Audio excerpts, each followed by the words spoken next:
In this video, we are going to show the knock-on door and how you can connect with a student.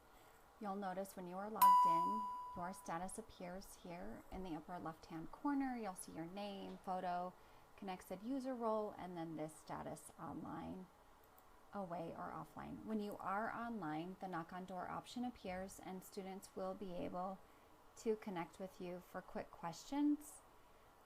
It's really a virtual drop-in. Knock-on door can be renamed, and it's great if everyone on your team would have the same designation. You'll notice here a student has knocked on my door. Knock-on door, the first student who knocks, it's initiating a chat, giving the students the power to engage. What you see on your side is the same chat box. I can chat back.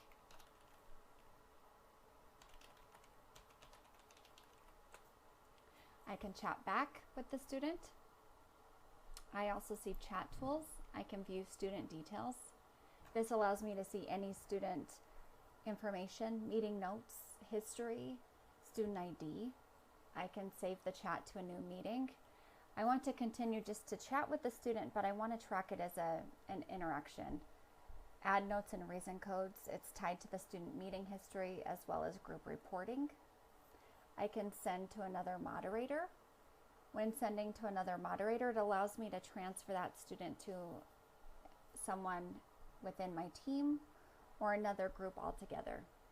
For example, if the student connected with general counseling but they need financial aid, I can transfer that student to the appropriate contact using this send another moderator option. Here from send another moderator, I can forward the chat and see the various groups and departments within my school's private ConexED platform. Anyone who appears in green is online. They are available for the knock-on door. Anyone in yellow, their status is away. A short-term away message is used. When they are online or away, that chat box is removed from your screen and appears on the new moderator's screen. Again, that seamless transition.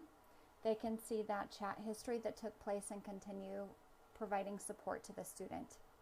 If they are white, it means they are offline. That knock-on door option is removed. You can send the chat history to that new moderator as an email and they can follow up with the student.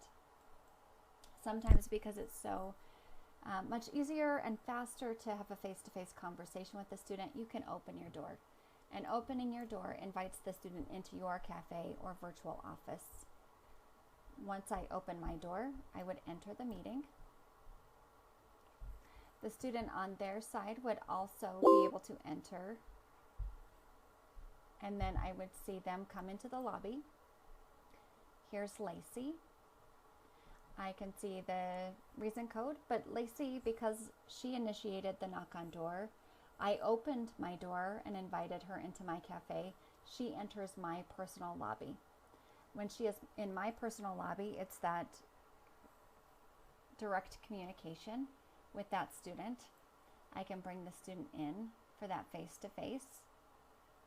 I can privately chat with that student. If needed, I can remove that student from the lobby. I will bring the student in. And when I bring her in, it's that face-to-face interaction.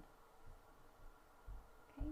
So I can meet with the student, communicate, answer questions within this space. Now from that knock-on door, again, the first student who initiates, it will initiate as a chat. You can invite that student in. When you are meeting in your cafe, that next student who knocks on the door is directed to enter the lobby.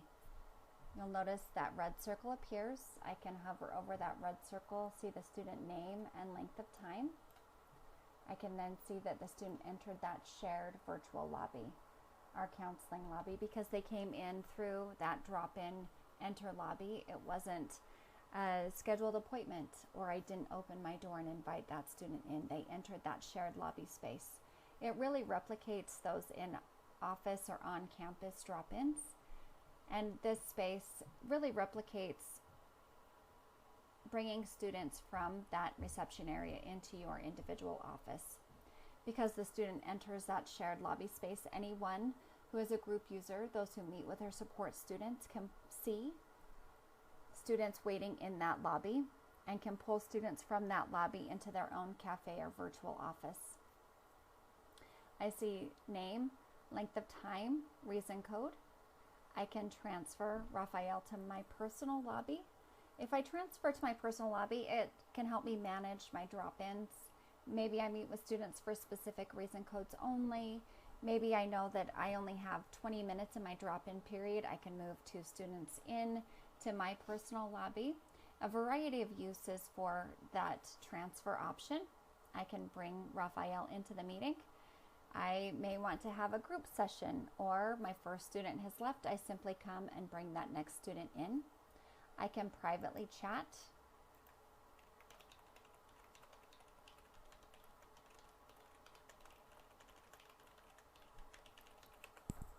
Now, if I initiate a chat through this lobby, the student could respond back. The student cannot send a chat or a message, but I can start or initiate the conversation through this lobby space, and the student can respond. I can remove the student from the lobby. Maybe I've tried bringing the student in from the shared lobby space a few times. They are not responding, but I can remove and then support students who are in that shared waiting space. Here, I'm going to select counseling. I can lock that counseling lobby. It's locking that shared lobby. It will let us support students in that waiting space, but does not allow additional students to enter. And anyone in the group can send a message.